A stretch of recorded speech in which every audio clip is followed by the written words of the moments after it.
রাস্তা আর স্যাঁতসেঁতে দুপুরে, ধুলো মাখা বই খাতা আর একঘেয়ে ক্লাসরুমে।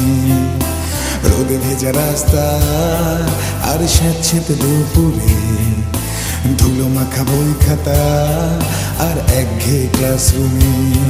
বন্ধুদের পাগলামি আর টিচারের বকুনি, এভাবে কাটছে দিন, কাটছে মাস বছর গুনি। কবে শৈশব থেকে কিশোর এলো আর যৌবন এলো সামনে, ছোট থেকে বড় হওয়া কিভাবে কেটে গেল বনগাঁ হাই স্কুলে। কবে শৈশব থেকে কিশোর এলো আর যৌবন এলো সামনে, ছোট থেকে বড় হওয়া কিভাবে কেটে গেল বনগাঁ হাই স্কুলে। বনগাঁ মহকুমার গর্ব বনগ্রাম উচ্চ বিদ্যালয় ১৫০ বছর পূর্ণ করেছে সে আজ।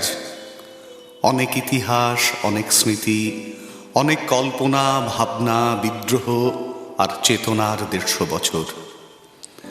১৯ শতকের ৫০-এর দশক ভারতীয় জাতীয়তাবোধের উন্মেষের সে এক সময়।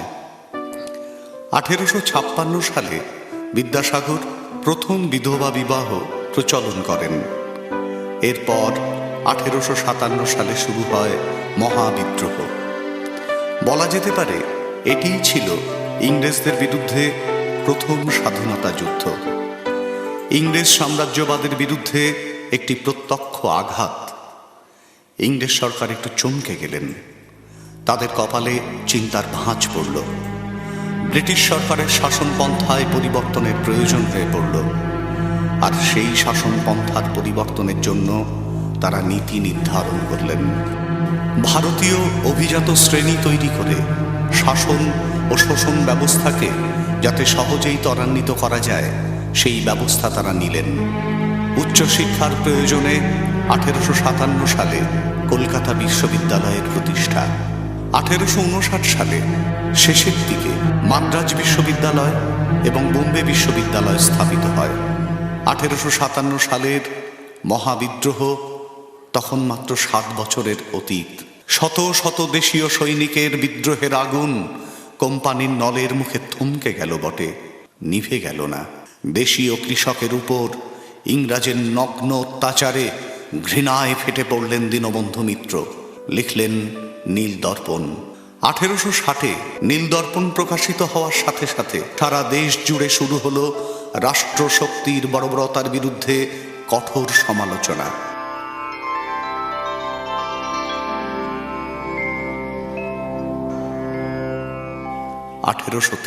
সাল সমগ্র যশোর জেলা জুড়ে নীল বিদ্রোহের আন্দোলন তখন চরম পর্যায়ে।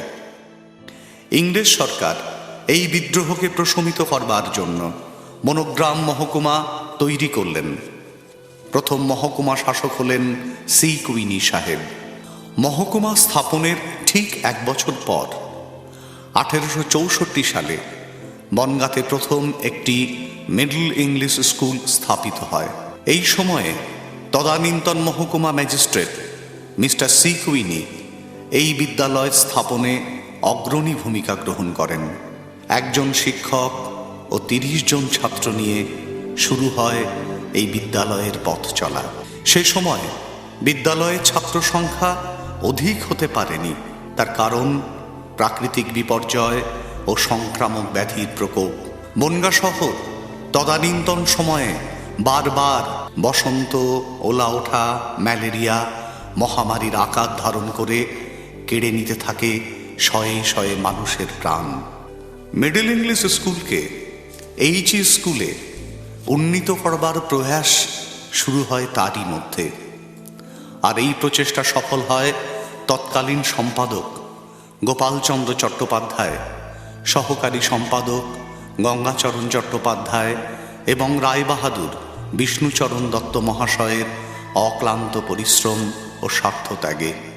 ১৮৮৫ সালের ২রা নভেম্বর তারিখের মধ্যে মিডল ইংলিশ স্কুল উচ্চ ইংরাজি বিদ্যালয়ে উন্নীত হবার কথা সরকারিভাবে ঘোষিত হয়। এর কিছুদিনের মধ্যেই ছাত্র সংখ্যা পৌঁছায় ১৩০-এ। এবং 1886 সালে মিডল ইংলিশ স্কুল পরিণত হয় হাই ইংলিশ স্কুলে।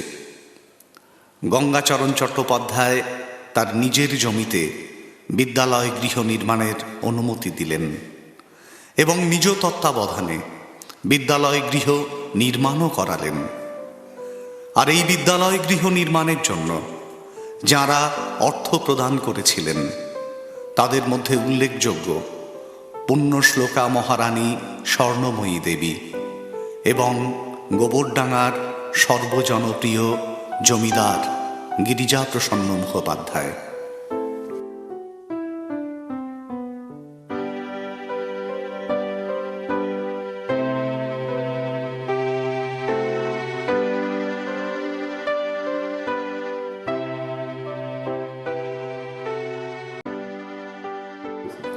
আজ আমি ভীষণভাবে গর্বিত ও আপ্লুত এই কারণে যে বনগ্রাম উচ্চ বিদ্যালয় আজ থেকে 150 বছর আগে ব্রিটিশ যুগে এমই স্কুল হিসাবে 64 সালে এবং পরবর্তীতে 1886 সালে এইচই স্কুল রূপে উন্নীত হয়। স্কুল প্রথমেই লেখা ছিল স্থাপিত 1886 স্কুল, এইচই স্কুল। কিন্তু হেডমাস্টার হিসেবে স্কুলের সব ফাইলই তো কখনো না কখনো খুলতে হয়। খুলতে গিয়ে আমি দেখলাম স্কুলের আসল প্রতিষ্ঠা হচ্ছে 1864 সালে। আমি তখন স্টেট আর্কাইভে চেষ্টা করলাম কোনো কাগজপত্র পাওয়া যায় কিনা। যাতায়াত করতে করতে লোক পাঠাতে সেই ডকুমেন্ট পেয়ে গেলাম। 1864 সালের সম্ভবত জুলাই মাসে দার্জিলিং থেকে অর্ডার করলেন বনগাঁতে একটি এমই স্কুল প্রতিষ্ঠিত হোক। মিডল ইংলিশ স্কুল হিসেবে এর আত্মপ্রকাশ 1864 সালে এবং একই সঙ্গে সেই সার্কুলারে আমরা দেখতে পাই যে মাসিক 72 টাকা স্কুল অথরিটিকে আদায় করবার জন্য ছাত্রদের কাছ থেকে বা স্থানীয়ভাবে এবং একটি গ্রান্ট বরাদ্দ করেন। তাতে কত খরচ হবে, কাকে কত বেতন দেওয়া হবে তার জন্য 120 টাকার একটি নোটিফিকেশন জারি করেন, যেখানে লেখা হয় 120 টাকা মোট খরচ হবে বিদ্যালয়ে। আমরা জানি 1864 সালে আমাদের এমির মাধ্যমে স্বীকৃতি লাভ করে আমাদের বনগাঁ হাই স্কুল। পরবর্তীকালে 1886 সালে এইচইর মাধ্যমে স্বীকৃতি লাভ করে বনগাঁ হাই স্কুল। এবং সেই স্কুলের বিল্ডিং ছিল না কোর্টের আগে যেটা ছিল এমই স্কুল, যেটা 1864 সালে হয়েছিল এবং সেটা 8 অবধি স্কুল ছিল। সেই স্কুলটা বনগাঁ কোর্টে ছিল। পরবর্তীকালে গঙ্গাচরণ চট্টোপাধ্যায়ের জমিদানের মধ্যে দিয়ে 1886 সালে এইচই স্কুল প্রতিষ্ঠিত হয়।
সালে ক্ষুদিরামের ফাঁসির প্রতিবাদে নগ্নপদে শহরের পথ পরিক্রমা করলেন বিদ্যালয়ের সেদিনের ছাত্র ও শিক্ষককুল। ব্রিটিশ বিরোধী ঘৃণায় জ্বলল মৌনতার আগুন। স্বদেশ প্রেমের সে আগুন হোমাগ্নি শিখার মতো আজও বিদ্যমান এ বিদ্যালয়ের ললাটে। কথিত আছে ব্রিটিশ রাজ এই কারণে কিছুদিনের জন্য স্কুলের রেজিস্ট্রেশনও বাতিল করে দিয়েছিলেন।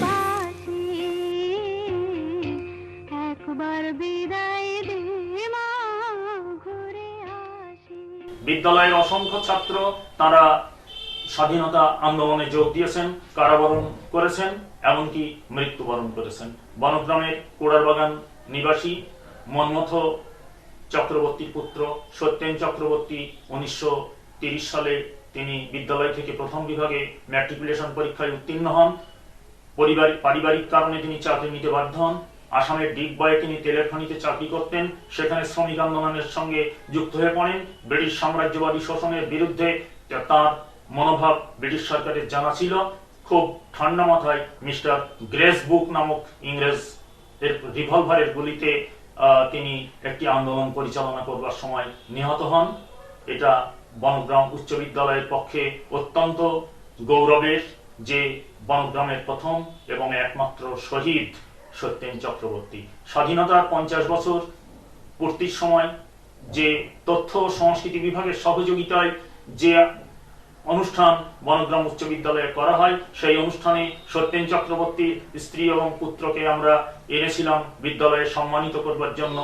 তার হাতে আমরা মানপত্র তুলে দিয়েছিলাম, তাতে বিদ্যালয় গর্বিত বোধ করে। ক্ষুদিরাম বসুর যখন ফাঁসি হয়েছিল, সেই ব্রিটিশ সরকার তাকে ফাঁসি দিয়েছিলেন। সেই ফাঁসির বিরুদ্ধে বনগাঁ হাই স্কুলের ছাত্রছাত্রীরা খালি পায়ে রাস্তায় প্রতিবাদ মিছিলে সামিল হয়েছিল। তার জন্যেও তৎকালীন ব্রিটিশ সরকারে তারা বিরাট ভোজন হয়েছিলেন এবং তাদের স্বীকৃতি পর্যন্ত কেড়ে নিয়েছিলেন তৎকালীন ব্রিটিশ সরকার। যাদের পাদস্পর্শে এই বনগাঁ হাই স্কুল স্বাধীনতার সাক্ষী রেখে গিয়েছেন নেতাজি সুভাষচন্দ্র বসু থেকে শুরু করে আমাদের যে বনগাঁ হাই স্কুলের মাঠ আছে, সেখানে আমরা শুনেছি সিয়ার দাস, চিত্তরঞ্জন দাসও এসেছিলেন।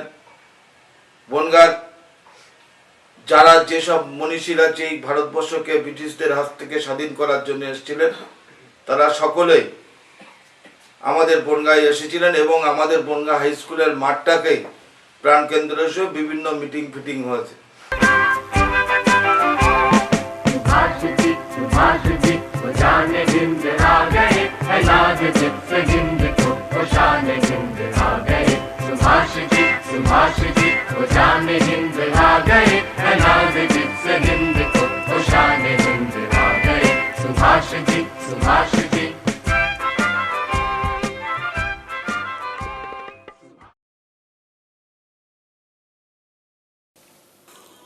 উনিশশো 8-এর এক পূর্ণ প্রভাতে পঞ্চম শ্রেণীতে ভর্তি হলেন বালক বিভূতিভূষণ।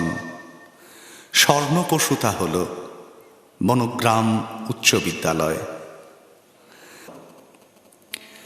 কেবল পুঁথি সর্বস্বতা নয়, কেবল মাধ্যমিক উচ্চ মাধ্যমিকের ফলে প্রতিভার স্বাক্ষর নয়, চলিষ্ণু জীবনের ছন্দে কোথাও যাতে হোঁচট খেতে না হয়, তারই জন্য